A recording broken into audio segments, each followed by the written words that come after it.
आज आसी जाइए पाणीपाग नहीं अपडेट। आज कौन रही पाणीपाग? सावधान ओडिशा 16 तारिख पर्यंत पवन और वर्षा।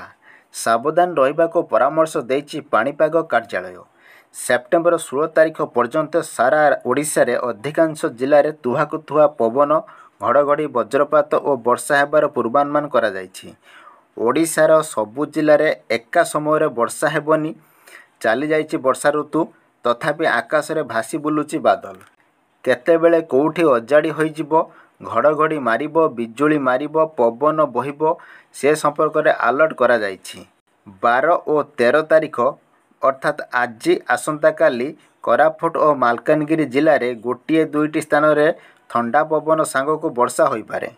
बालेश्वर, भद्रक, जाजपुर, केन्द्रापड़ा, कटक, जगतसिंहपुर, पुरी, खोर्धा, नयगढ़, गंजाम, गजपति, सुंदरगढ़, झारसुगुड़ा, बरगढ़, संबलपुर, देवगढ़, अनुगोल, ढेंकानाल, केन्दुझर, मयूरभंज, सोनपुर, बौद्ध, नुआपड़ा, बलांगीर, कलाहांडी, कंधमाल, नवरंगपुर, रायगड़ा जिले में गोटे बा दुईटी जगार वर्षा और पवन हेबार आशंका करा जाइछि। सेहीपरि 14 और 15 तारिख दिन मयूरभंज, केन्दुझर, सुंदरगढ़, बालेश्वर, जाजपुर, केन्द्रापड़ा, कटक, जगतसिंहपुर, पुरी, खोर्धा, नयगढ़, गंजाम और गजपति जिलार गोटे अबा दुईटी जगार वर्षा और पवन हेबार आशंका करा जाइछि।